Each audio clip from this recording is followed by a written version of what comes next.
This is Inside Indiana Business Radio for the afternoon of August 9th, 2022. I'm Alex Brown.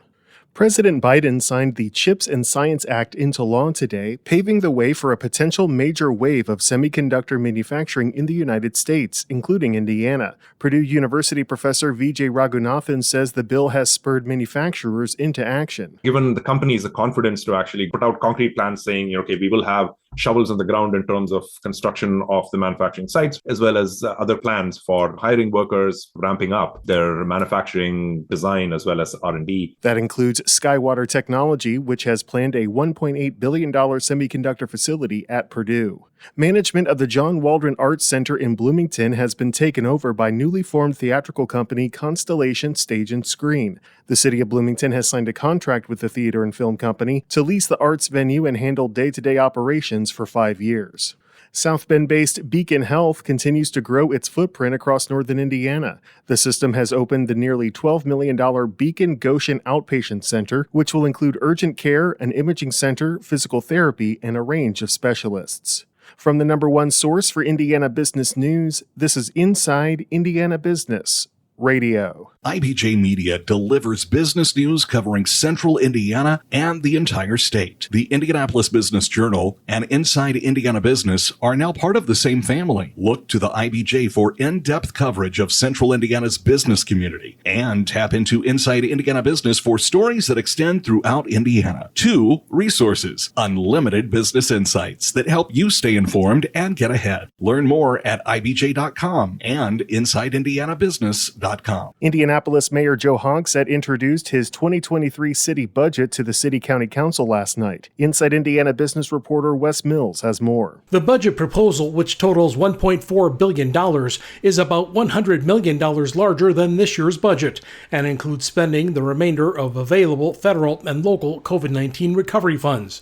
If approved, about $226 million will be allocated to address problems caused by the pandemic. Due to record inflation and increased assessed values, Hogsett says he's proposing a 2023 property tax credit for more than 90% of Marion County homeowners. The $27 million cost of the proposal would be paid with federal pandemic relief funds. Depending on the assessed value of the property, residents would receive a tax credit of either $100 or $150. Those with property that has an assessed value above $400,000 would not receive a tax credit. Budget meetings for individual departments are expected to occur for about 2 months, with the City County Council taking a final vote on the budget in mid-October.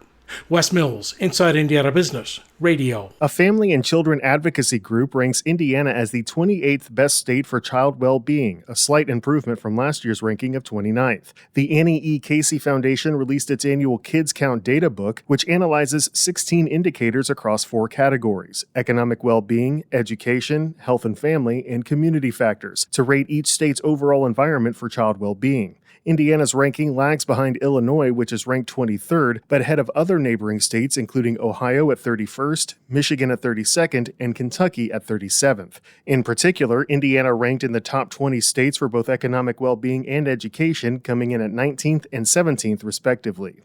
The Ports of Indiana is conducting a pilot program to examine the use of heavy-duty electric vehicles at its port in Burns Harbor. For at least the next 6 months, the authority will make available a variety of battery-powered trucks, terminal tractors, and forklifts to its 30 tenants, who will use the equipment as part of real-world port trucking operations. Ports of Indiana COO Andrea Hermer. This is part of what is operations we're going to do going forward, because it's part of what we believe is necessary and important to continue the success of our ports, statewide. Hermer says the authority is working with Merrillville-based NiSource to supply power and industrial-grade fast chargers at the port. Depending on the success of the program and the planned adoption of EV usage, the authority will then make the long-term investment in infrastructure to support industrial EVs.